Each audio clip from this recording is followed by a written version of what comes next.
Welcome to GeeK KetchUP. I'm Kyle Eckert alongside Chris Heck. We're two lifelong friends with a passion for all things geek, whether it's gaming, movies, television, wrestling, comics, whatever. If it's nerdy, there's a good chance we're into it. You are listening to another wrestling recap, part of our Spotlight series. This is part one of our WrestleMania 36 breakdown.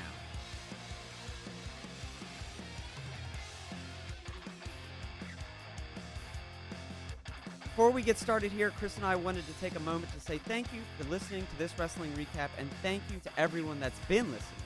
There's a lot going on in the world right now, and we appreciate you choosing to spend your time with us. Hopefully everyone is staying safe and healthy.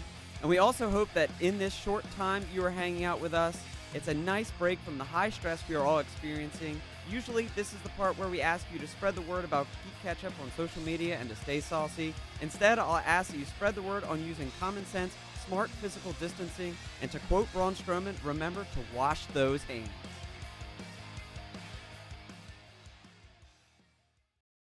Long revered as the showcase of the Immortals, WrestleMania is the annual culmination of all the storylines and performances that the WWE builds throughout each year. Dating back to March 1985, WrestleMania has been an ever-growing spectacle that draws thousands of fans from around the world to see the company's top talent at their best. After more than 30 consecutive years of attendance records like more than 70,000 at WrestleMania 3 in Detroit, to 101,763 at Mania 32 in Dallas, which was the largest ever, this year's show is setting its own record with 0 fans in the stands. And while COVID-19 has forced Vince McMahon into uncharted waters, he shifted course by splitting the show into a 2-night event that promises to be bigger than ever, albeit under extraordinary circumstances. We're going to break down each match from Saturday night's Part 1 in a few minutes, but first, let's take a look at some fun WrestleMania facts. Hulk Hogan holds the record for the most consecutive main events with 5 from Mania 5 through 9. Not surprising, but I thought it would have actually been John Cena. That would make more sense. The Undertaker actually has the most WrestleMania matches with 26. He also holds the record for most consecutive victories at 21. And additionally, he has the most victories overall with 24. Dang. Taker is the GOAT. He is the GOAT. I don't care what anybody says. And speaking of Triple H, he does not have the most Mania main events, but interesting enough, he has lost more times than anyone else with 13 losses at Mania. It kind of makes me respect Triple H a little more. For all the pomp and circumstance and how much like people hate on him for the intros and like it's all about me, he actually spends most of his Manias just putting people over. Yeah, that's true. Big builds and then a loss. Taking it back to the past here, the next fact here was Macho Man Randy Savage once competed in and won 4 matches in one WrestleMania when he grabbed 4 victories and the world title at Mania 4 in 1988. That is the most matches any one person has competed in one Mania. I remember that. I was 2. It was a tournament, right? Didn't they do a whole title tournament? It was a tournament. I don't actually remember that, obviously, as I was 2. Well, you were a big fan, getting those pay-per-views back then. Yeah, no, I don't remember that. I was 2 years old. But it was a tournament. I do remember that tournament. Like, replays of that tournament. Exactly. Hey, it's what the network's for. Right? The Rock has won the quickest match in history by pinning Eric Rowan in 6 seconds at Mania 32. Yeah, you know, when he can come back with The Rock, he can beat anybody, so... And then taking the loss from The Rock at Mania, I guess, is enough for Eric Rowan. That's a spotlight for him. I guess he'll talk about that to his children one day. Oh, yeah. It's borderline highlight of his career, sadly. It's true. That's so true. HBK and Bret Hart competed in the longest WrestleMania match in history, an astounding 61 minutes and 52 seconds to make up WrestleMania 12's Iron Man match in 1996. I actually do remember this matchup. I watched it through a fuzzy screen at when I was at the apartment, when we lived in the apartment with my mom. I remember WrestleMania being on and like so desperate to watch it, but obviously didn't want to pay for the pay-per-view, so I watched it through like a fuzzy screen. Pretty cool though. That was like the heart of our childhood wrestling era right there, really getting into that into the Attitude Era. The NWO had just shown up over on WCW, so 1996 was a prime wrestling moment. It really was. There have been 148 title matches in the 35 previous Manias, and 94 of those have resulted in a title change. This is the one that actually was one of the most interesting Mania factoids to me, just simply because seeing that number, obviously there's always tons of title matches, and we see a lot of change at Mania every year, but just to put a number on it, 94 out of 148, that's almost a 2/3 chance that title match you're watching is going to change hands. Yeah, that's pretty wild. And I guess it makes sense at Mania, like big build, like big moment, and so it's a unique time to have a title change. But 4 separate WrestleManias have had 2 world title changes occur at them. That's pretty unique. And last year's event saw 8 of 10 titles change hands. Yeah, that was a big one, and it always kicks off the next stories, which is really probably the key here, right? Is that Mania kind of is a culmination, but it's also a new beginning for the year. It really works in both ways. But 8 out of 10 last year, that's a lot probably for any Mania if you were to look back through all of them. It definitely would be up there. I'd be surprised if it wasn't. And of course, last year's Mania ended with Becky Lynch holding 2 titles at the same time, and in the 35 years of Mania, only 2 superstars have ended WrestleMania holding 2 titles, and the other one was the Ultimate Warrior at Mania 6 in 1990. I really looked at that as like another high accolade for Becky Lynch, even though people won't necessarily remember that specifically. But if you look at kind of those things that happen very, very rarely across the entire span of wrestling history, any time that Vince comes back and allows it to happen again, it's a little extra special. It's true, and should note that we know that Daniel Bryan had that night where he had 2 belts, but at the time those 2 belts were considered 1 belt. Right. Well, and I think here the fact also was specifically ending the show. Right. Closing out the show versus, because even like going back to when Jericho won the first unified championship and he took the belt from Rock and Austin in Mania, I just don't think that was at the very end of the show, and that was the determining factor here. Gotcha. That last visual as the fireworks are going off at the end of Mania and everybody's screaming, boom, both belts. Becky 2 belts. Ultimate Warrior 2 belts? Yeah, right? Warrior 2 belt. Warrior 2 belt. Moving on here. This is actually the first WrestleMania that will include an NXT Championship match. That's pretty cool. Yeah, big nod for them. Yeah, big nod, like making that transition into future pay-per-views. Maybe see this more often where NXT belts are challenged on WWE pay-per-views. Yep, that's what I was thinking too, and I'm totally for it. Why not? Just one big brand. It's always a spectacle, the live performance at a WrestleMania, but the first musical performance at Mania, the first live musical performance at Mania was done by Run DMC in 1989.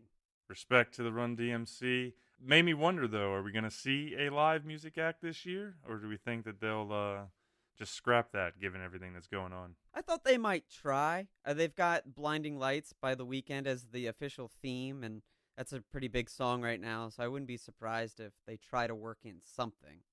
Yeah, hopefully. Because that's good for the artist, too, no matter who you are. There's a lot of exposure there. Got a couple more here to wrap up. So the Money in the Bank ladder match was born as a WrestleMania match at Mania 21. And there, for a couple years, they stayed as a part of the Mania card before it became its own pay-per-view event. But interestingly enough, the Money in the Bank has only ever been cashed in one time at WrestleMania when Seth Rollins did it successfully at Mania 31 to defeat Brock Lesnar and take the world title. That is really surprising that it's been around that long. So it's been around for 15 Manias, but it's only ever been cashed in at Mania once. Wow. That's a big moment. And that first Money in the Bank winner was Edge back in Mania 21. And speaking of Edge, WrestleMania 36 is where Edge, the Rated R Superstar, will compete in his first singles match in 3,290 days. Yeah, I'm totally pumped to see him. It'll actually be on part 2 Sunday night, but I think this is one of the most exciting matches of the entire card, and I was really glad to see him come back. No doubt. No doubt at all. Like, he's been away for so long, obviously over 3,000 days, and he was taken from us in his prime. So to see him come back and perform in a singles matchup against Randy Orton, no less, is going to be something to behold. Agreed. Agreed. I think that's going to be a really hard-hitting match. We'll have to see what they get into. All right, well, that wraps up some WrestleMania factoids. Just thought it'd be fun to share, especially if you're not as familiar with the history of Mania. There's probably 1,000 other factoids that we could have pulled out. We could do a whole show just on WrestleMania if we wanted to. But there's no time for that. We're going to jump right into the stacked card. It was a card so stacked that they actually had to break it up into 2 nights because I don't know if anybody would have been able to make it through one night of, 16 WrestleMania matches. So I'm personally pretty thankful that we got it in this format because the total event was about 3 hours, almost on the dot. So it was a great consumable little chunk of Mania. You could watch it, enjoy it, go about your day. And albeit being very unique given the whole circumstances with no fans in the crowd, and we'll get into some of that later. But they did bring us, the standard formula. We got the pre-show from 6 to 7, just like we would for any other event. Right. And then the event kicked off at 7. So on that pre-show, we saw one match, a little bit of a feud that's been brewing between the Artist Collective and Daniel Bryan and Drew Gulak. We saw 2 matches from that feud in part 1 of Mania. And on the pre-show, we saw Drew Gulak versus Cesaro. Good match. 2 very technical wrestlers, very good technical wrestlers. I'd like to see more of this. Agreed. I felt like it was a good match. It was a clean match, and the fact that both those guys can do almost anything. Sure. Obviously, Cesaro skews a little bit more power. Maybe Drew Gulak a little bit more on the technical side and the mat wrestling. But I just have this feeling like those guys could work very well together. Repeated programs and have a great feud. My only real complaint was the fact that it was quick, but I guess that's to be expected on the pre-show. Yeah, it's a pre-show match. It's got to be quick. Yeah. What I appreciated the most was really how it ended. Probably the most memorable moment for me was Cesaro getting the pinfall to win this match, but he did his airplane spin like he does a lot of times, but he kind of mixed it up on this one by putting Gulak on his shoulders and then doing a hands-free spin until Gulak just eventually fell off on his own. But it was like, a little twist, but I was, a little something extra for Mania. Why not? Yeah, do something different, do something fun. And it looked good. I was a little worried when he came flying off the shoulders that he wasn't going to be able to plant himself like Gulak on the landing, and he might actually get hurt, but came out clean, looked good. Yeah. I just need more Cesaro, honestly. He's one of those guys that he keeps sticking around and he keeps having matches, but he's just, for some reason, they just won't get him over the hump and put gold on him and let him stand out on his own. No, and at this point, he's in his 40s. It may never happen. It's true.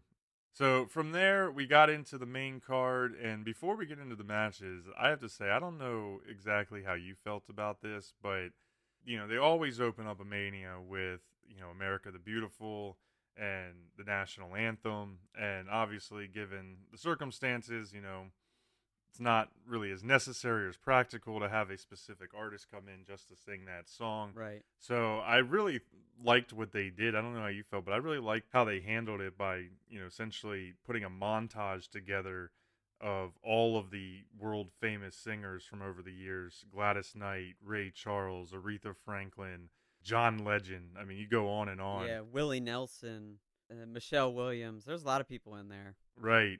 And so they kind of pieced it together and took you through all the Manias and all these actors. And I don't know if it was just with everything that's been going on or whatever. I don't know how you felt on this one, but like I got a little emotional. Like it kind of gave me some feels. I'm not gonna lie. Like it was just a good moment. Like, yeah, I can't say that it hit me in the feels, but it was a great moment. It was nice to see a little compilation of all the artists that they've had over the years, and it was almost reminding me of WWE when they start things off. They're like then, now, forever. Yes, exactly. It kind of gave me that vibe where it was showing you where we've been with WrestleMania and the build and where we are now. So I did enjoy it. It didn't choke me up or make me cry or anything, but I did enjoy it. Yeah, I was sitting across from my wife and I was like, I cannot cry at the beginning of WrestleMania, But I don't know. It just got me. It was You probably could just cry a at the beginning of combination. WrestleMania. WrestleMania is a big time every year. That's true. That's true. Grown men absolutely can cry at the beginning of WrestleMania. But anyway, so kicking off the show, our first match, official match of the WrestleMania weekend, was the women's tag title match where we saw kind of the end of a long-running feud between Alexa Bliss and Nikki Cross and the Kabuki Warriors, which is Kairi Singh and Asuka. We actually, right before this match started, we got a surprise commentary appearance coming out of the woodworks. JBL, I know he's your favorite. I've the biggest eye roll right now. I hate JBL. And he ripped on Byron Saxton when he wasn't even present. Like, Oh yeah, he couldn't help it. how does he continue that? How does he keep that up? They're not even on the same show. JBL never does, but he still feels the need to pick on Byron, even though he's not around. He's just a world-class bully. I just you know? hate JBL. I'm sorry. And it's not even all the personal backstage stuff. I don't like him on commentary. Like, don't like the character. Sorry if you love JBL, but I don't like him. Well, for a while on SmackDown, he became like on regular television, he became very overproduced, and you could tell how just overly scripted. And I felt like he kind of dialed some of that back. Yeah. But getting into the match here, it was very apparent right from the get-go with this match that they were doing the cameras a little different. We saw that angle coming from probably the right side section, so it was facing back against the stage, whereas normal camera angle is there on the left of the ring facing the crowd. So that immediately kind of set the tone of some different production work, some different looks. Even the teams being on different sides of the ring essentially than what we're used to. It all kind of gave it a different feel. But this match got going, and I thought that they did really well telling a lot of story. Kairi and Asuka, even though they can be a little annoying at times, have got that Japanese style down, and them screaming in the ring, especially when you can hear it a lot more. Oh, yeah. It's definitely got its own factor. They've stepped up their game with the screaming. It's actually been one of the things that's made the crowdless show more engaging, is that they're not hesitating to scream and be really vocal, just to give it that extra sound to the match. And I really liked it. It was a good physical match. I liked all the stuff that they did outside of the ring. There were some little rules. I'm like real strict on my rules with wrestling. So there was a little few screw ups there by the ref where somebody got tagged and should have been the legal person, but then like anarchy happened. So when they found their way back to the ring, it wasn't the right legal person in the ring, which that's just me being nitpicky, and liking structure and rules to my wrestling matches. The refs got to get better.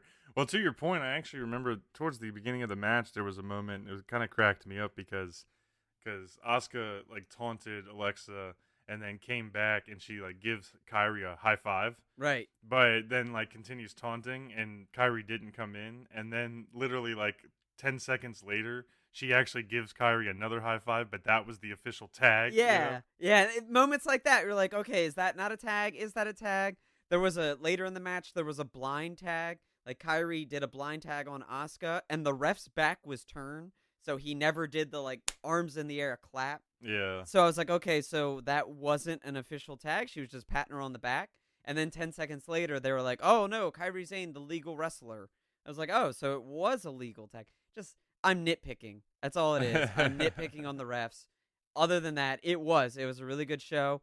Despite some awkward moments, wasn't perfect. But overall, that match was really good. And I'm really happy for all four women wrestlers in that match.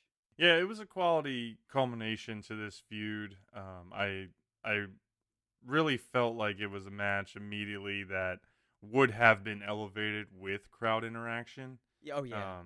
Unfortunately, I think some of the lower tier matches on these cards just would have needed that extra oomph. Get everybody caring about it a little more, give them the credit they deserve. But it was a good match.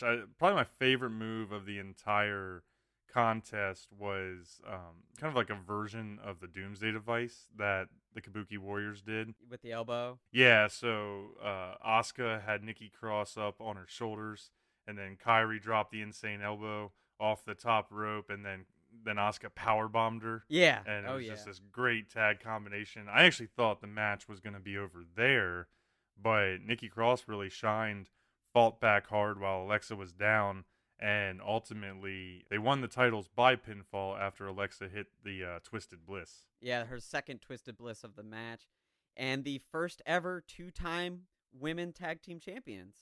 Yeah, that's a good point. Pretty cool.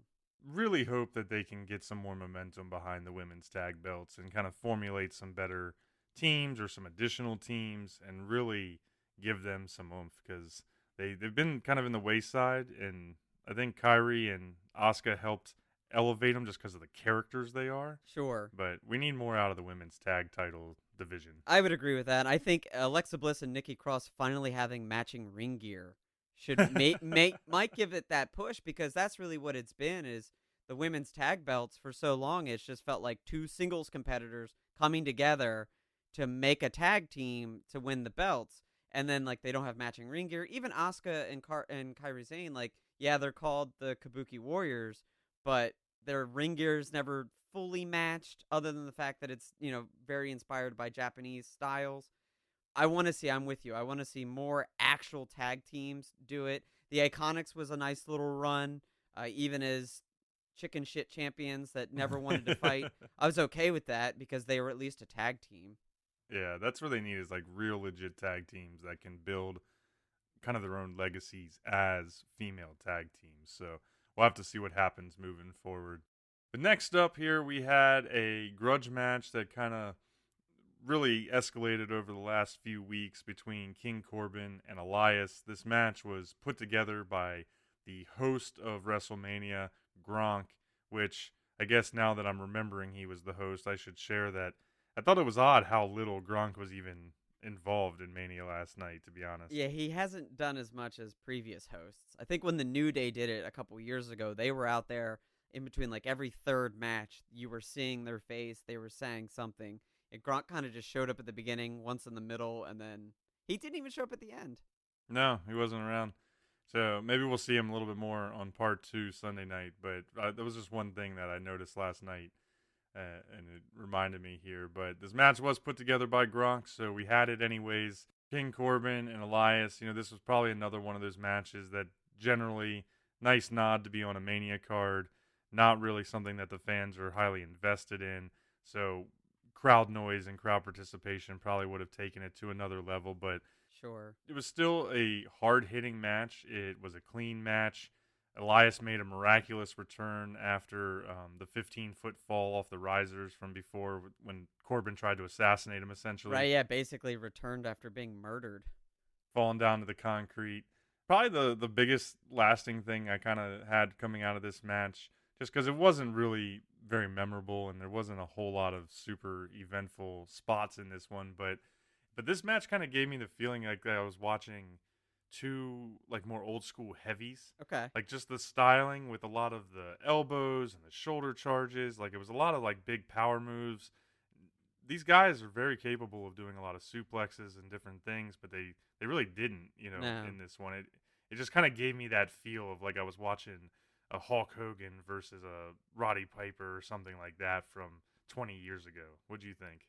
I could see that. I don't know if I'm going to put Elias and Corbin in Hulk Hogan Piper status. Okay. But... Yeah. I'm not trying to compare him to that. No, I so know what you it's mean. just the era and the styling of the match. No, that's a fair comparison. And it would make sense because it's not high up on the card. It doesn't have a big feud going into it. So they need a match that's two good hands, go out there, put on a clean match, an entertaining match, but not, obviously it's not going to tear the house down, because that's not what they want out of this match. They want this to build the card. Like, if you structure your card the right way, you should be getting better and better and better. And so, your early matches on the card are really just supposed to be solid, get the show going. Yep. And then, so to set them up for the home run later in the show. Yeah, I would agree. I think I'm a little bit salty, though, on this one, because Elias ended up stealing the victory from King Corbin via pinfall, even though he was a cheater. He gave him the roll-up. He held the tights after a brief distraction from the ref. And it really kind of gets under my skin a little bit with Corbin, because I really like Baron Corbin. I've been one of the few people I know that have been a fan of him. I think he's a great heel. He's shown an ton of diversity and range. You know, Oh whatever yeah, they ask of him to do, he's been doing it. that's a And perfect the way to put it. guy, yeah, Whatever they've asked him to do, he has done. yeah, and he elevated the King of the Ring title back to something that's a little bit meaningful. And I'm just waiting for this guy to get his moment. You know, he just seems to lose to everybody, no matter what the matchup is. And I don't know. I really hope Corbin kind of circles back and gets a quality title run at some point here in the remainder of 2020 or maybe early next year. I'm with you on that because I actually thought Corbin needed the win here to feel like a bounce back after being humiliated by Roman. Exactly. Like the dog food all over him, while I know that he got one over on Roman before that. But I think how Corbin ended up at the end of the Roman feud, he was much lower than Roman ever went during that feud. And I thought maybe Corbin needed a bit of a bounce back here. I thought he hadn't won for a while on a pay-per-view, so I started to look it up, and actually he beat Roman at TLC, so his losing streak at pay-per-views wasn't as long as I thought it was, but he has had a long streak of losing feuds. And and if you need a heel to sustain as a believable heel, they got to beat somebody at some point. Right. And I felt like Elias was a guy who has nothing to lose. Like nobody really cares whether or not Elias is winning matches or not.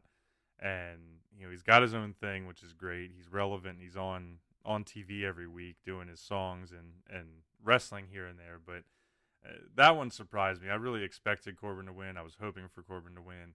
Didn't quite go down that way. More than likely, I think it's probably maybe the beginning of a feud versus Yeah. where a lot of Mania matches are the end of a feud.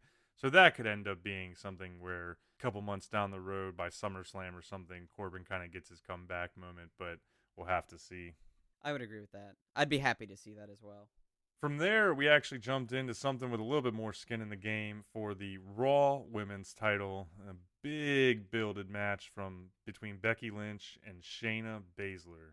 So this one actually made me think of something, Kyle, because as they were coming in to the match, you know, we saw the scene where Becky drives in her custom semi truck, which is borderline my favorite thing on WWE right now. That's outside of the ring, like that. Hmm. The man semi truck, Yeah. you know, like full tilt, like Optimus Prime level quality, is just hilarious. But it kind of bummed me out at the same time because when she drove in, it was the first time of the night that I remembered that due to how the format changed for WrestleMania, that we are not getting any of the extravagant entrances. Oh, yeah. A big part of the Mania formula that's different from any other night of the year or any other pay-per-view is that most of the performers will get a wildly more elaborate entrance, you know, live music, pyro, special attire, maybe props of some kind, whether it's vehicles or other characters, you know, whatever it may be. It's just Terminator outfits. yeah, Terminator. Like if you're Triple H, you get custom motorcycles built for you. But whatever it is, that's always been a big part of Mania, Yeah. and we just didn't get any of it this year. You know, every entrance was very standard, and totally makes sense. But it kind of that was the moment after she got out of the truck that I was like, oh, it's like none of the special entrances are happening. And that may have been something that could have helped because there were certain moments in the show in night one that felt like it was just a regular episode of Raw or SmackDown Right. that like you almost forgot you were watching Mania. The matches were still good through and through, but there was those Mania aspects that were missing, and the big time entrances were part of that. But it also makes sense. Like, are you gonna do this gigantic entrance with a crowdless show? Like, Right. I don't know. Well, even things like I was almost expecting them, not to derail too much, but it is kind of a big part of Mania. So I was almost expecting them to utilize more of the production side of the house because even at the live shows, what we've seen over the last, you know, year or two is the use of AR. Yeah. So, you know, you'll have them coming out down the entrance ramp. There's 80,000 screaming fans. And then if you're watching at home, you would see like just some sort of digital overlay that ties into that character. For Alexa Bliss, maybe it's the Harley Quinn type character Sure. version of her.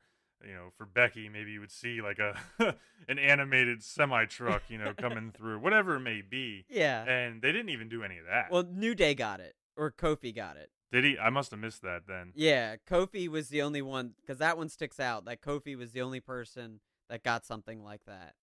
Okay, that must have been when I got up to like smoke a cigarette or go to the bathroom or something like that. Yeah. Because I don't recall that one. Just to say, like I was kind of expecting maybe some different types of those, things from the production side, and they really kept it more kind of brass tacks and to the wrestlings. So back to the wrestling here, though. This was a match that probably had some of the best build, as far as this card goes. For sure.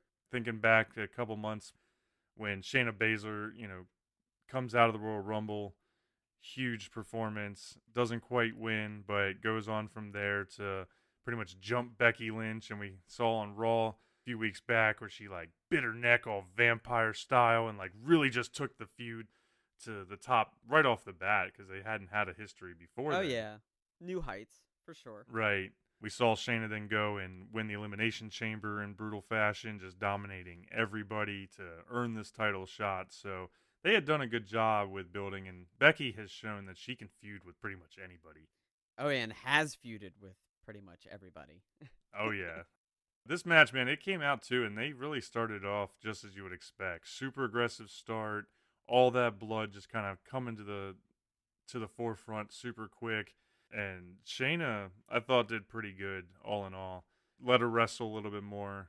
She did get the early jump on Becky, and then Becky kind of fought back, but I thought it was a pretty good showing for Shayna in her first Mania. It was nice to see her range, more of her range, because it definitely wasn't on display in Elimination Chamber. It felt like in Right. Elimination Chamber she was doing like the same sequence to every single wrestler and then knocking them out. So it was nice to see her do a little more long form wrestling. Those hard shots right at the beginning of the match were awesome. There was loud pops, on the side slaps and the face slaps, like making good, solid contact, let you know how hard hitting this match is going to be. So it was hard hitting and good from the start. It was nice to see Shayna get some real wrestling in to show that she can wrestle. Because for a lot of people, it's probably the first time they've seen her wrestle if they're not Right. watching NXT. Because we've found that most people don't watch Raw, SmackDown, and NXT. There's a dedicated few, but your casual fan doesn't. So this is the debut of Shayna's singles ability for a lot of people. And it was nice to see that she performed. That's true. She did a move kind of in the middle of the match that I thought was one of the better ones from this match. And it showed kind of her combination of skills, but she showed off the power with a double underhook suplex. Yeah. And then she dropped it into a traditional armbar submission move, like straight down to the mat, caught her in the arm.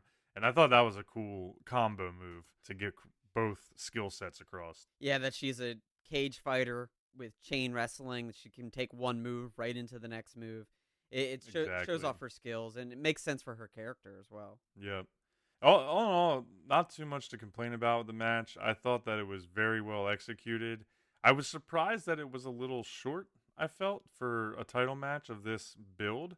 Like, it felt like as soon as it really started to hit its stride, it was over. Yeah. But it was very well executed. And most of the matches of the night felt that way. Very few botches, very few issues. Not sure if that comes down to just the fact that it was pre-recorded and they may have been able to take a few extra tries or takes on certain things if they did mess up something versus being in the front of the live audience where you get one shot at it and it goes however it goes. But I don't know if you noticed that, but that was one thing that by this time I was starting to think about, just because every match felt very clean compared to a typical live event. Oh, yeah, and I actually had thought, and we talked about this previously before recording, that I thought that some matches were live and some matches were pre-recorded, and then I couldn't tell the difference between the two, and then you tipped me off that, no, they were all pre-recorded, and I just misunderstood, and I thought maybe one or two were going to go live, but it did. Everything was clean, camera work was clean, editing for the most part was looking good, and to cover up any potential botches and to make every move look as impactful as possible. Yeah, it was a different look there. Shayna, though, ultimately did looked like she was going to win this match because she finally, after a few attempts, caught Becky with a Karafuda clutch. But there was kind of a nice. I saw some people giving the nod back to a classic Bret Hart moment from previous Manias with the roll through and the pin, but Becky was able to kind of get the quick one past Shayna by rolling her back on her shoulders, grabbing the quick pinfall, retain the belt. As we said before, it was a more abrupt finish to this match, but I was ultimately happy that Becky retained. I don't know how you felt, but Shayna, to me, is still too early in her career. She's not interesting enough to beat a Becky Lynch right now, so good for you for getting the nod to be in a title match at Mania, but I was not going to be too thrilled if she was the one to take it from Becky at this point. So what did you think there? For me, it's not so much like Shayna winning. I don't like the fact that Becky won because I felt like she has no one left to feud with. And That's true. Right now. Yeah, they've built her on this run that she's run through every single female competitor on the roster and beaten them, and then they built this little story that Asuka was the last remaining woman on the roster that she needed to beat, and then of course she beats Asuka. So then all of a sudden Shayna shows up, and we're like, all right, we've got this new big baddie that in the Elimination Chamber also ran through the entire women's roster. So you're like, okay, so we're going to finally build. There's somebody that's going to take down Becky Lynch and build. It's so good. They're doing a great job. And then all of a sudden, just boom, Shayna's lost, and they've shattered her confidence, or whatever Michael Cole was telling us.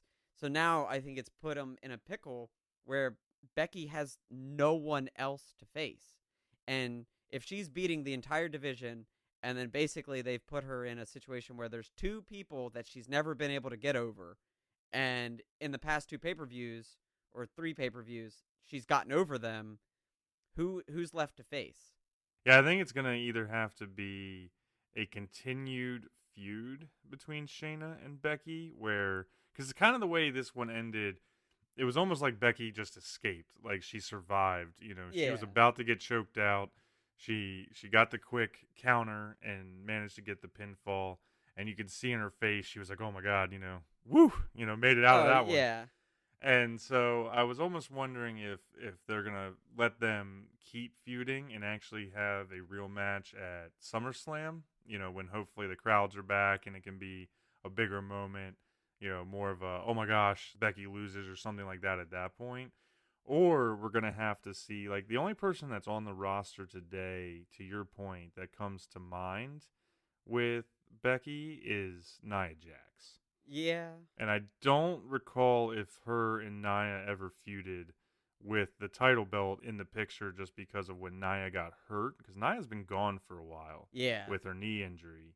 I could see a world, essentially, or a scenario where Nia comes back healthy, because I think she's probably due back in the next couple of months or something. She's been gone for like a year. It should be soon. Right. So I was kind of envisioning maybe Becky's at her top. She's all hot. She's feeling like, oh yeah, I dominated everybody.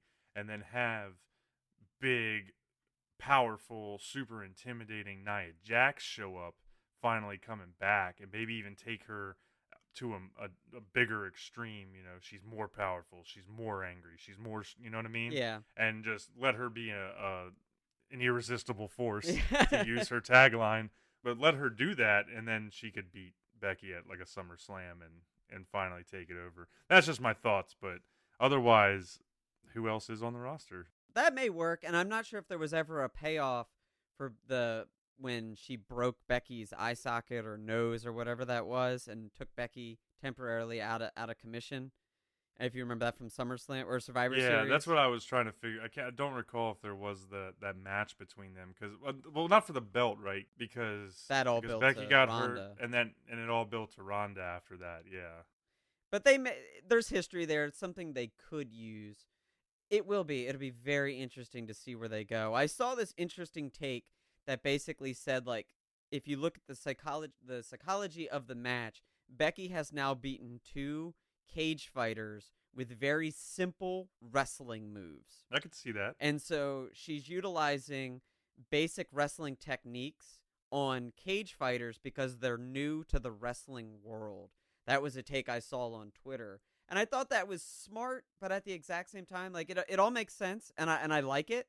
But at the same time, I don't want them to book themselves into a corner like it feels like they have, where there's no one left for Becky to feud with. True. It gets tough. It gets really interesting. We'll have to see exactly where that goes. The only other thing I could think of would be some sort of new outside talent, but they really haven't springboarded anybody, past NXT straight to the main roster now. Yeah. So it would have to be a really big surprise, I think, if it was going to be anybody that's not currently on the roster or that the fans don't know about yet. And I can't think of, looking at women's wrestling as a whole, like an industry, I'm not sure that person exists. Not at the moment. Like, that's not in NXT. I'm sure there's a few people that could step up, but like, what if you brought Bianca Belair up, but she might be in the exact same situation that Shayna was in? Probably worse because she doesn't have the pedigree that Shayna's got. Right. Shayna was champ forever in NXT. Yeah. So, at least you had some pedigree there. But moving on here, next up, we had Daniel Bryan versus Sami Zayn for the IC title. And honestly, I had no idea what to think about this match. I really kind of expected Daniel Bryan to win, but they've been doing all this crazy stuff with Sami Zayn and really taking it more from like the entertainment factor, which Sami continues to be pretty entertaining. But you would just look at this on paper and expect Daniel Bryan to take it back. I like the mind game tactics that Sami plays, as a heel, where he's in the ring and you think he's going to grapple up, but then he rolls out and runs around the ring, avoids, utilizes Cesaro and Shinsuke as his help. Like, I really enjoyed all of that. And Sami, as just a premier talker, made the crowdless environment so good with, like, the begging on his knees and the no, not this, don't do that. And Daniel Bryan, obviously a top-notch wrestler, top-notch talker himself. It really was. This match was a standout for me. I don't know if I'm ready to put it as match of the night. There's a few other things that happen later in the card, but it is a standout. Two very good wrestlers putting on a very good show. It was very entertaining. I know I laughed out loud when there was a moment when Sami was kind of begging, and then Daniel Bryan just punches him in the face, and Sami like screamed out like, "Oh God!" Like it was just like, "Oh my God!" And it just made me laugh because he was just selling it so emphatically. But really, there wasn't a whole lot to be remembered in this match, to be honest. Like the parts that you called out where Sami was running around and hiding behind his help, and he had some of the interactions between Gulak and Cesaro and Shinsuke, probably the best part of the match overall. I was really surprised that Sami survived, to be honest. Yeah. And he caught Daniel Bryan as he was flying through the air with a pretty cool hell of a kick just to mix it up a little bit, and he got the 1, 2, 3. But just going into it, I think probably everybody would have said easily, "Oh yeah, Daniel Bryan's going to win the title back." Oh yeah, and I feel like that's the way people went into Elimination Chamber, where it was the 3v1 against Braun Strowman. It was like, there's no way that Sami or Shinsuke or Cesaro is going to come out of this match with the IC belt, and then he did, and then they repeated that here with Daniel Bryan, and I'm really happy because I think Sami has been grinding for a long time. Oh yeah, and I don't care how the title reign happens. I'm just glad that it's happening. well, if they're smart about it, they can actually kind of pull one over on the fans here with a storyline like this, because you could have a legitimate, entertaining Sami Zayn run where he just continues to survive. Yeah. It's just always like he's a worm. He's just getting out of it. He never really should have the belt. He shouldn't get the win, but he just always somehow comes out on top. And a lot of times, you can take those and morph them into sympathetic storylines where the fans will turn from "I hate this guy" to, "Oh, Sami Zayn's the greatest." Yeah, oh yeah. And if they do it right. So I think that there could be a long game going with it, even though it feels like, like how could he ever hold the belt, But that probably is the shtick. And I can see that happening. Sami Zayn was a really good babyface in NXT. Mm-hmm. That's when I really started to like Sami Zayn. So it could easily happen. Maybe have Cesaro and Shinsuke turn on him at some point to fully put it over and make him go good guy. If at any time they want to pair him up with KO, I'm okay with that as well. Well, and I think that there's also some potential for the Artist Collective, if Sammy holds on to the belt, to actually turn into an interesting feud, like, with Cesaro especially, right? Because Yeah. Shinsuke's already held the belt, but a guy like Cesaro ultimately could end up turning on Sammy, and you could actually have some really good matches between him and Sammy if they wanted to. So we'll have to wait and see. But it was one that just made the whole match just kind of made me laugh a few times, Yeah. just with how much Sammy was being over dramatic while in there. Sometimes you need matches like that. Just break the tension, give you a laugh. Wrestling's meant to be fun. Exactly. And this one filled that spot perfectly. Yeah, and it was a good fill right before the next match, which to me was, I think, my match of the night. And it was the triple threat ladder match for the SmackDown Tag Team titles. But the interesting thing here, Kyle, was that it was not tag teams that fought. It was a individual triple threat match. So we had Kofi Kingston representing the New Day. We had John Morrison representing Miz and Morrison, and we had Jimmy Uso representing the Usos.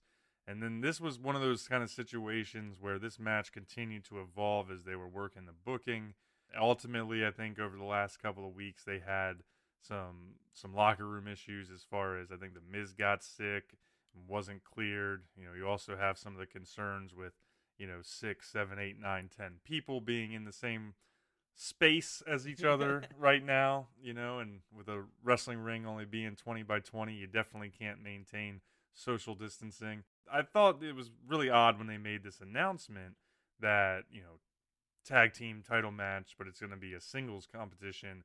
But ultimately, it really was just them making the best out of a bad situation. And so I didn't really hold it, against them by any means. It just had to be what it is. Yeah, it's unfortunate, but you're right. They made the best out of a bad situation, which honestly, you could say that about all of WrestleMania 36. They're really just making the best of a bad situation. Mm-hmm. And yeah, you're right. This change to the match got announced late in the afternoon after Miz got jumped on SmackDown on Friday night, and that Miz got jumped and was unable to perform. So they announced it Saturday afternoon that instead of having a triple threat tag match, they're going to have one person from each team represent in a triple threat ladder match, which is awesome because it feels like there's always at least one ladder match in a Mania. It's true. And this one definitely stepped up to the plate as far as being that classic Mania ladder match. Oh, yeah, it was intense. It had a ton of big spots, ton of hard hits. John Morrison earned some more respect from me because I've never been high on his stock, even though I know he can do a lot of really good stuff for a big guy. And I wasn't super happy with him coming back, but this match kind of took him a few notches back up for me. Oh, yeah. He hit that. I don't know which term would be used for this specific move, but it was like a twisting 540 dive. I don't know, when Jimmy was on the ladder, Yeah. on the second rope. So Morrison's what, like 6'2"? I mean, he's a pretty big dude. He's over 6 foot for sure. Yeah, he's over 6 foot. He's 2-something, 240, 250. He's stacked. And he gets up on the top rope while Jimmy Uso is laying on a ladder, which is spread across the second rope. So there's only a couple feet between where the two of them are. And he still pulls off this diving, 540 twist. Yeah. Kind of looked like a Falcon Arrow or type move. Like a Olympic diver style move with the twist and the gymnast. He, tightened up real. Yeah. Like a pencil and did a twist. And he still landed on Jimmy Uso. So he managed, as big as he is, to do like a flip, a twist, and a dive in like a 3-foot space. Yeah. Oh, yeah. And land on Jimmy Uso. And it's just, I don't know, it was really an amazing feat of athleticism for somebody that big in that tight of an area. So, he had a couple other spots, but I thought that was one of the best ones. I'm also thinking about when Kofi did a springboard while Morrison was on the ladder, and he hit him on the shoulders, and Kofi gives him the Hurricane Rana. Right. And Morrison does the front flip off the ladder onto the mat. So there were some good moments there, but, honestly, Kofi's hair might have been the star of the show. I don't know if you noticed that. Oh yeah, that it matched. Well, his entire ring gear was pretty on point because it was the color by numbers ring gear, But it's being filled in. but it had been filled in. So Well, they've been slowly, every time they show up, the color by numbers keeps getting more and more filled in over time. I don't know if you noticed no, I that. haven't picked up on that. Yeah, it started out totally empty, I think, last pay-per-view, or maybe it was the one before for Royal Rumble, but it was all white with just the numbers, and now they keep getting more and more filled in as they wrestle, like, month to month, so it's been kind of cool. But his hair, he had his hair dyed, and it was like pink, yellows, and green. It looked like a bowl of rainbow sherbet. Yeah. Or like Fruity Pebbles. Yeah. But it was just so perfectly matched to his pants and everything. I don't know. I was pretty impressed. Nah, Kofi going next level. But you were right. The athleticism that was on display in this match was simply incredible. A few other spots that I had actually down here was Kofi's springboard through the ladder. Oh, yeah. He swung through. He swung through. Now, he missed the kick. They caught him and then pulled a move on him. But just the ability to springboard off the rope and then go through the ladder was super cool. And then John Morrison had the high wire walk across the rope. That was the other one I had here that was amazing when he tight roped from corner to corner. Yeah, and then into the Spanish Fly. Yeah, into the Spanish Fly, which almost landed I don't know if you've noticed, but the Spanish Fly almost landed Kofi onto one of the ladders that were landing in the ring. Like if they had been another, 2 feet further when they landed, Kofi would have taken a pretty hard bump off the foot of the ladder. Oh yeah. So. Well, there was a few really hard bumps. I think Kofi threw a ladder at Jimmy Uso. And that's type of stuff you can't fake. Like if you're gonna throw a ladder at somebody, it's gonna hit them full impact. And then the other one that stuck out with a big impact and a hard bump is Jimmy getting dumped off the ladder. I can't remember if it was John or Kofi that pushed the ladder, but Jimmy Uso was on top of a ladder near the turnbuckle, and then the ladder got pushed over, and he had to fall out of the ring over the turnbuckle, and there was no padding. He just fell to the outside of the ring, and there was another area. There was ladders on the ground. That could have ended badly as well. When you think about how high the ladder is, and then being already on a wrestling ring that's like 4 feet at least off the ground, that was probably close to a 20-foot drop. Oh yeah, like I said, with no cushion. Even I know that announce tables aren't exactly soft, but they usually slow the momentum down a little bit to break falls like that. Yep. He did nothing. He just fell right on the padded concrete. Yeah, this match start to finish was impressive, and I ended up thinking a little bit that this match probably ended up a little better being a singles triple threat versus a tag match triple threat, just because sometimes with those tag matches, the downfall is that they look like they have way more planned spots. Yeah. Of course, all the spots are planned, but my point is the execution when they're trying to get all those people in and like all 6 guys on 3 ladders or whatever, it just comes off a little different than the natural flow of singles competitors in there. So as much as it was a shame not to see the other parts of these teams in a Mania moment, that this match probably got elevated a little bit by that. I would agree. Sometimes it's just 6 people in the ring. There's too much going on, and there's too much to coordinate. Right. That if you get in your spot early, then you're stuck just kind of waiting around, trying not to make it look like you're looking at somebody, which is, I feel like, what happened with the Elimination Chamber tag match, that there was too many people in the ring, and it just became this, like, too many people sitting around waiting for a spot to happen, versus here it was very fluid. Right, exactly. And speaking of brutal bumps, really, this one ended in a pretty brutal bump. So after all the battling, we saw all 3 competitors run up the ladders. You had Kofi and Jimmy on one side. You had John Morrison on the other. And they all grabbed the belts at the same time, which I don't know. I was trying to think if I had ever seen that before, where more than one person, pulls the belts down at the exact same time. But they're struggling over it, and then ultimately Kofi and Jimmy deliver a double headbutt to John Morrison, which sends him back into a brutal bump. He fell probably 8-10 feet onto another ladder. Yeah. Like, just boom, straight onto the other ladder. But at the end of that, as soon as you kind of picked up the pieces, you realize that he pulled the belts down with him. Yeah, he fell with the belts. He fell with the belts and won the match to help Miz and Morrison retain. Oh, yeah, and I'm sure we've seen guys struggling with the belts at the top. There are 3 guys at the top going for the belt at the same time. We've seen that a million times, but I'm with you. I'm not sure I can remember a specific moment like this where somebody gets attacked and they pull the belts as they're getting attacked. I mean, I know that there's been dramatic falls and things like that, and probably something that's similar, but this exact execution where at the end of it all, the other 2 guys are holding the hanger that the belts were on, and the hanger's down and off the hook. Because I thought that's what made it really unique, is that they got the hanger off the belt clip, and so all they really had to do was just yank it away from the other person.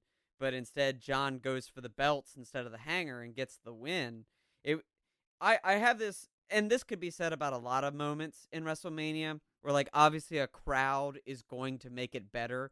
The moment's going to be bigger, but this was a awesome moment to an end of a match, and especially an end of a WrestleMania match.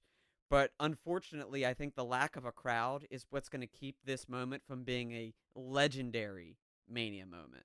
I can see that. Unfortunately, there's going to be a lot about this Mania that's going to be easily forgettable. Sure. Because of some of those things. So I definitely would agree with you there. But ultimately, I still think probably all in all, match of the night right there. And a pretty good ladder match. Maybe not one of the greatest of all time, but definitely a solid triple threat ladder match. I didn't think you were going to call it your match of the night due to some other matches that happened later in the card, but this was also my match of the night. So I didn't think we'd agree on that one this go round, but here we have agreed again on match of the night. To not get too far ahead, just to address that, I thought about it, but I kind of drew the line in what was an actual match versus what was kind of its own unique thing. Okay. And we'll get to it in a little bit. All right. That makes sense. I know they're all technically matches, but I kind of drew the line in-ring versus out-of-ring there. Fair enough. Speaking of matches, we had a couple more here to wrap up part 1. So next up, we saw a big culmination match for the feud between the Monday Night Messiah, Seth Rollins, and Kevin Owens. This one actually kind of cracked me up because we talked about, pretty much run-of-the-mill entrances each time, but Seth Rollins had kind of this little difference to his where he came out with some new ring attire. He had all white pants on, and honestly, I ended up tweeting about it because it looked like he just stole Andrade's original ring gear. When he would come out with those big loose robe shirts and everything, yeah. All white. I was like, did Seth Rollins just steal Andrade's look while he's hurt? It's possible. I expected him to do, sooner or later with this whole Monday Night Messiah gimmick, I expected him to bring back the Wrestling Jesus look that he had from a couple years ago that was made into a Funko Pop and was uber popular. I expected that look to come back at some point. I didn't think he was going to get the full robe. And the bun didn't help either, the way he had his hair up in the top knot, because Andrade does that. That's what I'm saying. He looked just like Andrade. Yeah. It was super, super weird. That was the only thing I could think of was what has happened to Seth Rollins. But this match, all in all, was a great grudge match. I mean, these guys beat the hell out of each other from the get-go, all over the ring, on the outside of the ring. Seth, I thought, did a really good job here, kind of like Sami Zayn, where he was very vocal throughout the match. Oh, yeah. And so it really added a lot of story development and added to the character. He was making fun of certain things of Kevin Owens and then kind of telling him how he could be better about it, that Messiah type thing, But it seemed like it was going to end in a really quick format because Seth Rollins got DQ'd after hitting KO with the ring bell, and the ref was not having that. But ultimately, it wasn't the end of the match.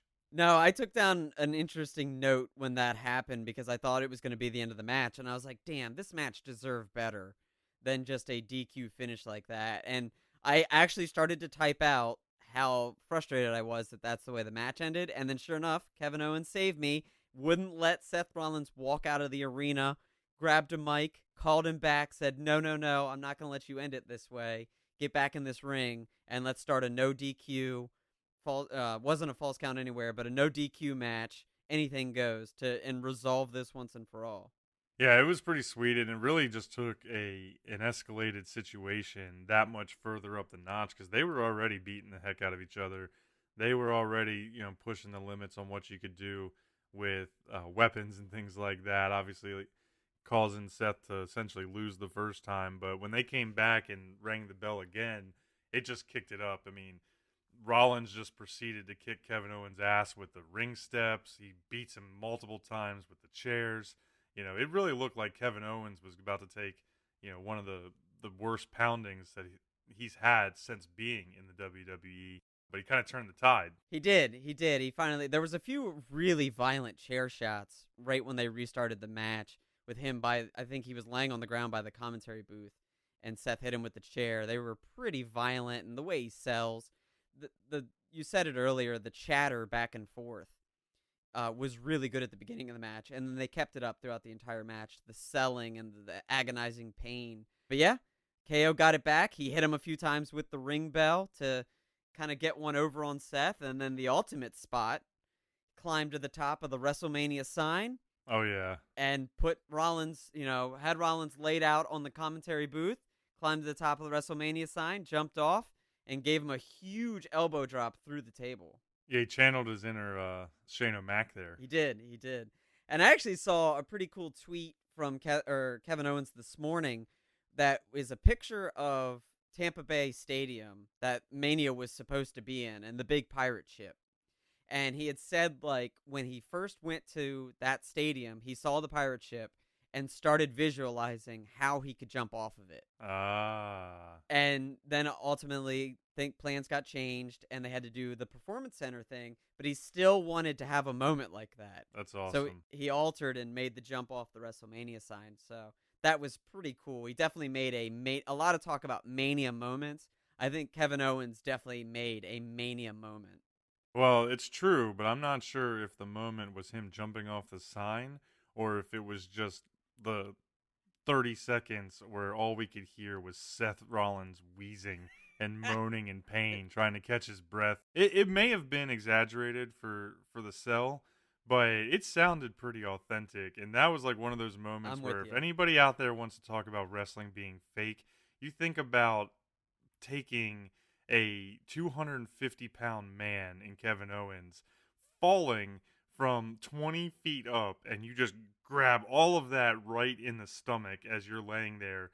Like, I mean, Rollins looked and sounded like he literally could not breathe, and I just thought that was one of the silver linings of having no crowd in the stands, is like just getting that little extra almost level of reality for what these guys are going through when those types of moments happen. Oh, yeah. Because you usually don't get to hear any of it. You may not even see it depending on how the camera's working and things like that, because a lot of times they pan to the crowd after those moments to show you everybody's like jaw drop and oh my god the face, reactions, for sure. The reactions. So I don't know if you caught that, but him just like just wheezing, Oh yeah. It's very wild. possible he at minimum knocked the wind out of him. Yeah. Because like, why wouldn't that happen? Yeah. I don't care who you are. Like, that much force on your gut. Oh yeah. There's just certain things, like we said with the ladder, when you throw a ladder at somebody, there's just certain things you can't fake.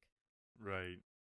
So that one went from, it was kind of a tide-turning move, obviously. So after getting his ass kicked the whole time, KO comes back. He hits Seth with that huge dive, drags him back into the ring, hits him with the Stone Cold Stunner, and actually wins the match by pinfall. So he won twice. Oh, yeah.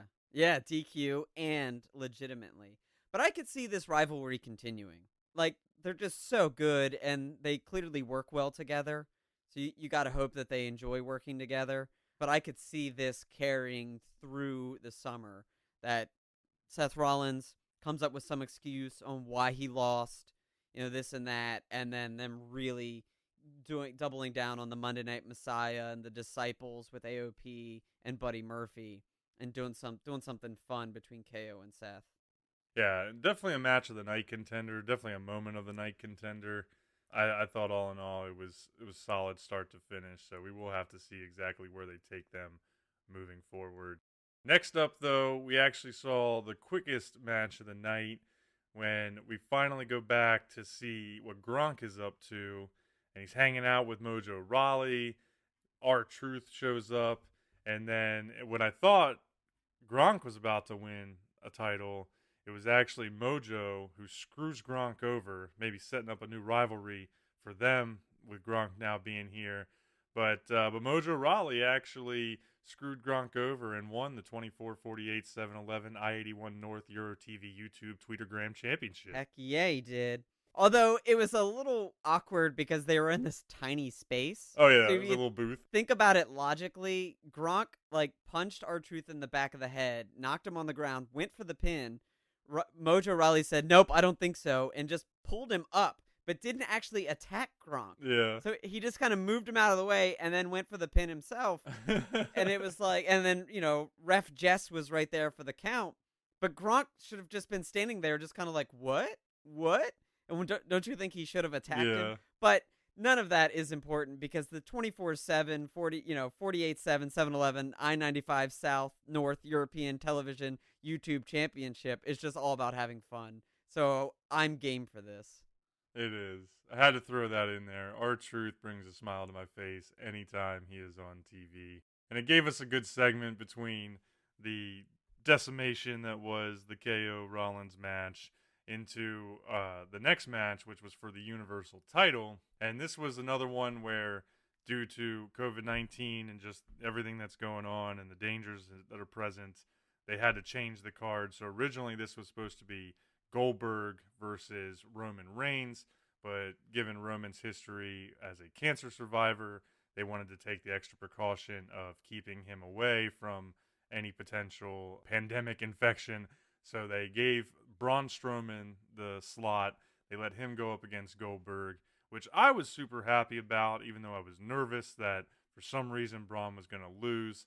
But I was happy to see him get the spot because the dude deserves gold like none other. He's been great for the last couple of years and just ready for a title run, right? Like Braun deserves a legit title run. And so we saw a total of 8 moves in this match. 8 moves. I knew it was limited. I didn't have an exact number. Yeah, it was a perfect Bill Goldberg match. You got 4 spears and a near fall for Goldberg, and then you got 4 power slams and the pinfall by Braun Strowman. So finally, Braun Strowman has won a top-tier title. He is the new Universal Champion. Let's see if he can hold it. See what they do with it. Until SummerSlam. But you're right. The guy deserves it. We said it earlier with Corbin. Everything they have given Braun Strowman, he has made work in some way. He's just been a trooper about it, keeping his head down. The grind is on. Really happy that they finally put a big-time belt on him. I know that he got the IC belt and then dropped it to Sami Zayn. That felt kind of awkward, but everything happens for a reason. Yep. So because you have to imagine that if he still had the IC belt on him, they may not have picked him for this slot. So really happy that he was available and ready, and that hopefully WWE is about to push all their chips in on Braun Strowman and let him run wild. Yeah, I'm expecting at minimum a run through SummerSlam, right? Because with Roman backing out and how much Vince loves Roman, the smart money is on the fact that Roman is going to challenge Braun Strowman for the Universal title at SummerSlam, right? The next major pay-per-view. So I hope that he at least gets the next 3 months, couple defenses at the pay-per-views in between Mania and SummerSlam, and then whatever happens at that point happens. But Strowman is a guy that you can build up as easy as Brock Lesnar, and he could really have a dominant year-long run, and I wouldn't bat an eye. Oh, yeah. I'd be all about JBL said it, as much as I dislike JBL, but he did have a nice little one-liner that Braun Strowman could legitimately hold that belt until he chooses to retire or relinquish the belt, which, if you do it right, it could be true. He could be a true dominant force. Yep. Like, he's a big-ass dude. Like, that was one thing that stuck out to me was right at the beginning of the match when they went toe-to-toe and looked at each other. It was like, oh my God, okay, Goldberg is a big dude. Braun makes big guys look tiny, and it's just wild. So hopefully, like I said, hopefully they give him a decent run.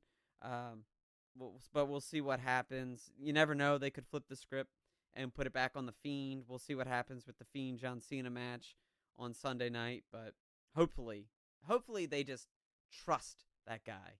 It's all we want. I feel like this every time we talk about Braun Strowman, I'm just like, I just want you to trust him and just let him try. Exactly. He's got a ton of range. He's been entertaining. He's been intense. He's he's got the power.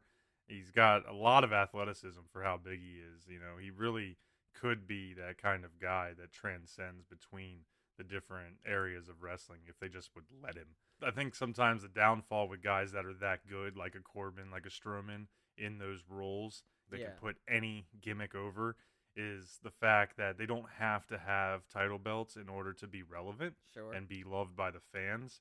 But the flip side, being a good fan of those guys, you want to see them get some title runs, like give them the accolades.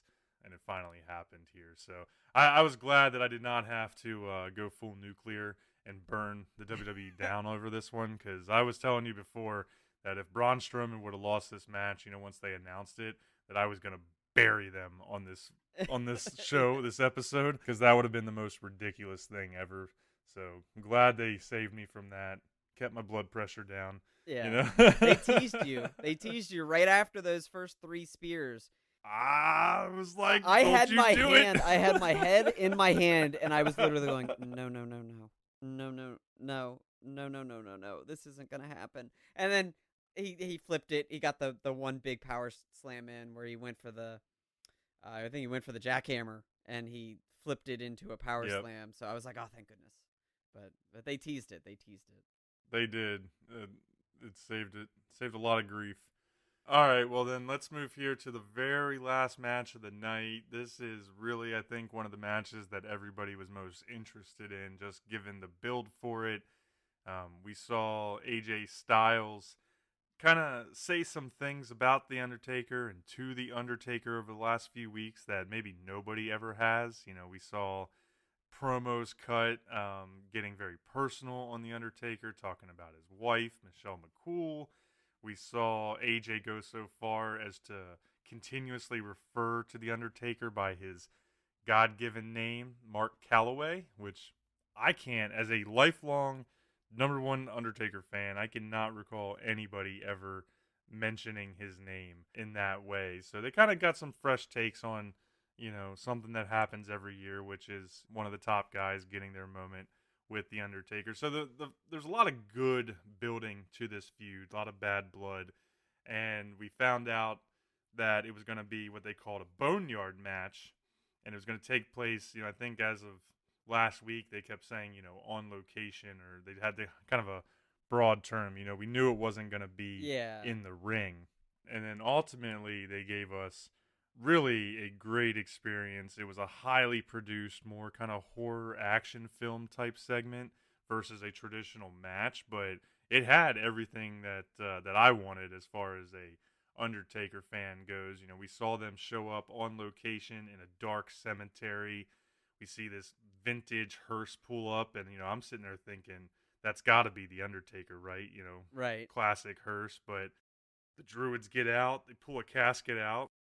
And surprise, AJ Styles got one of the coolest entrances of all of Mania. Styles. I did like the way when the casket opened and he had his arms crossed over his chest and he just kind of like smiled.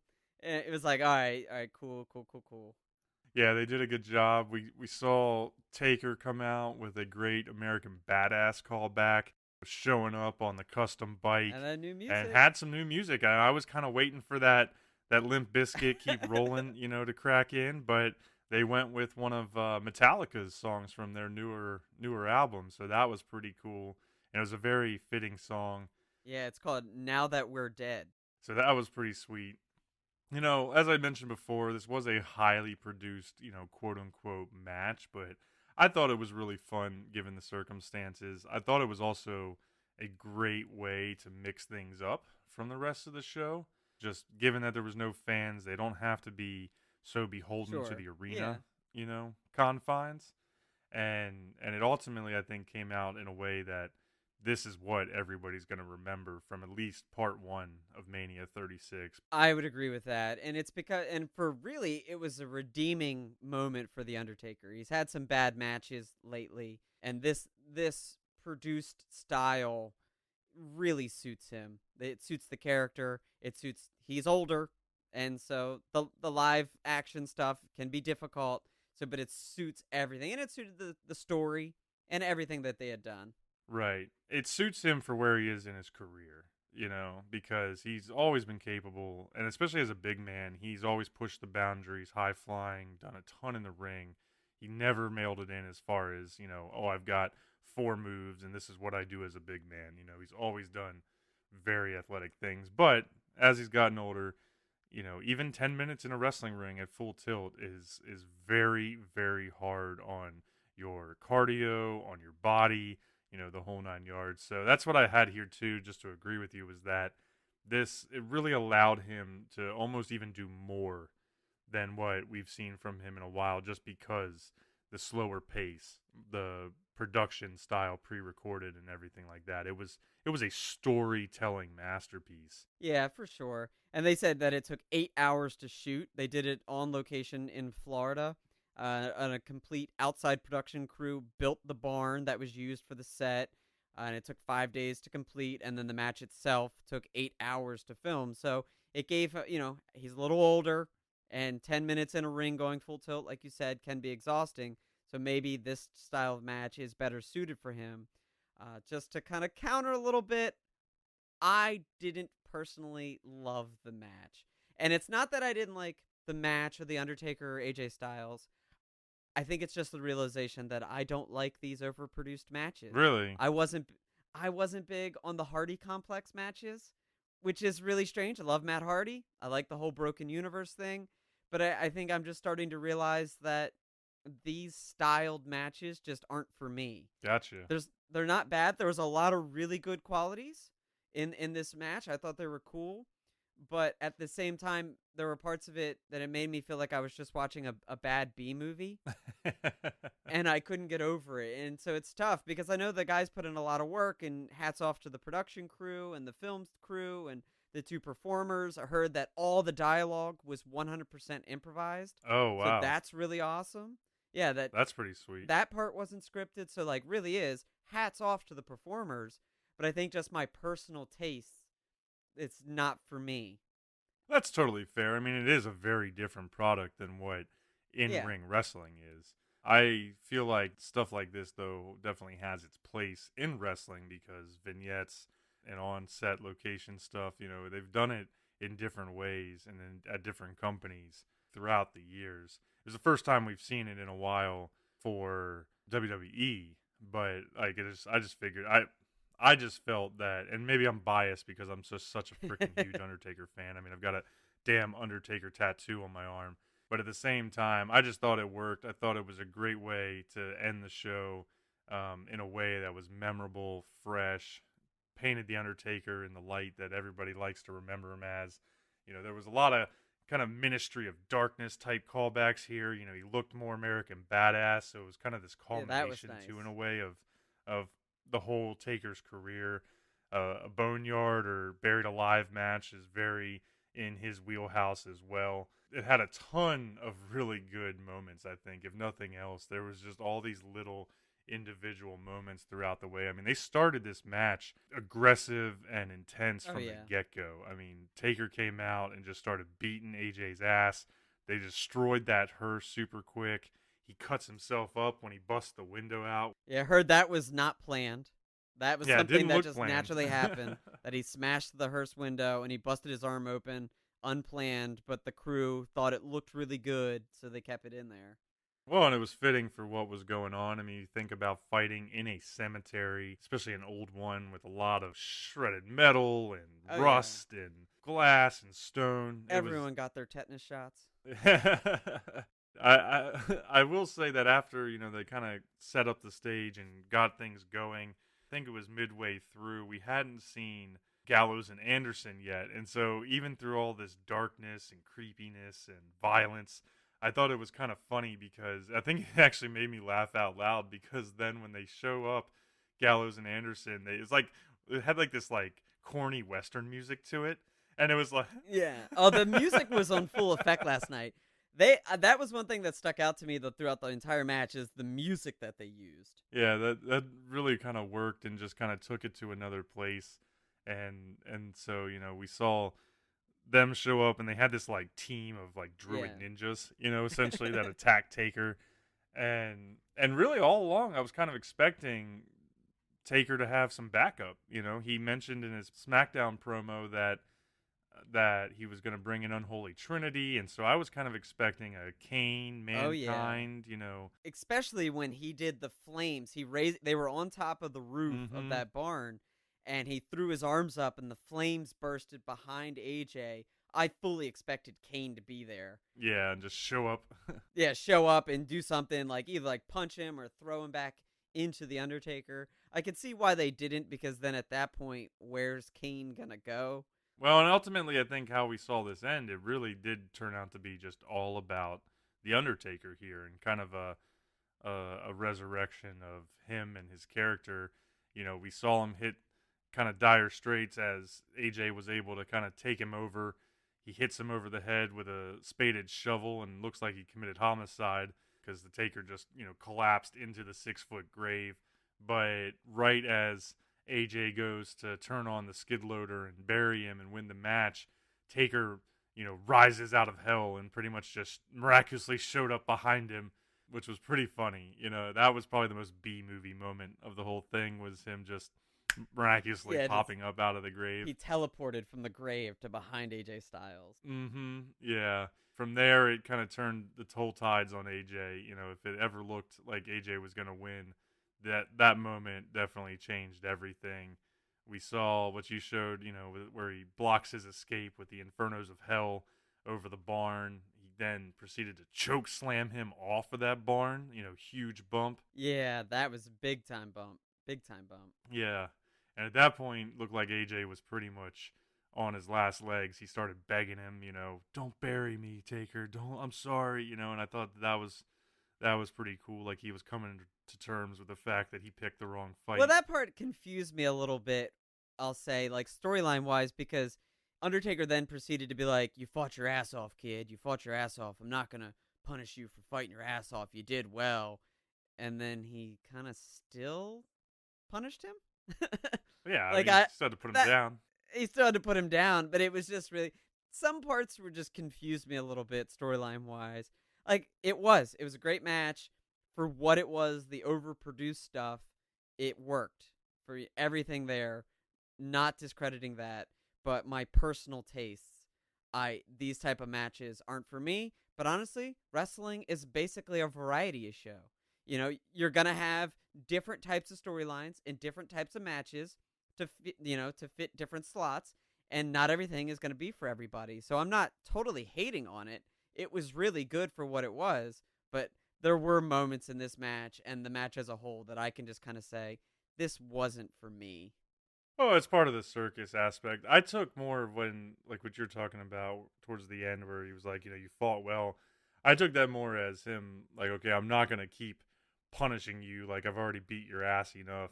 Because that was kind of when he was dragging him over to the pit and finish it off. Like, he put him in the pit. He's like, I'm going to let you rest in peace.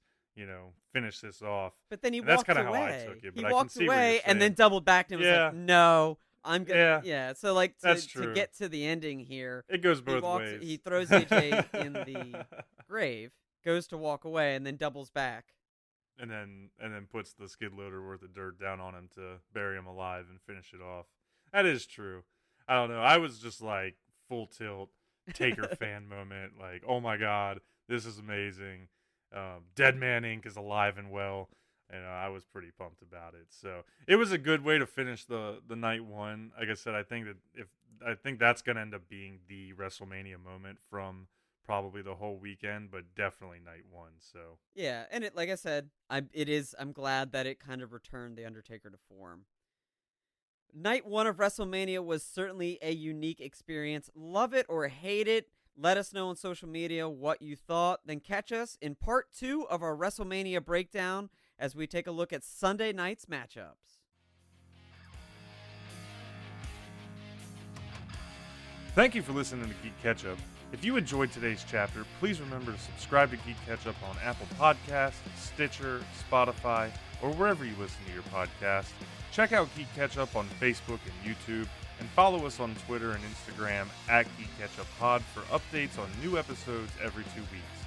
You can find links to all these accounts in the show notes below or at our website, www.geekketchuppodcast.com. Stay saucy, you nerds.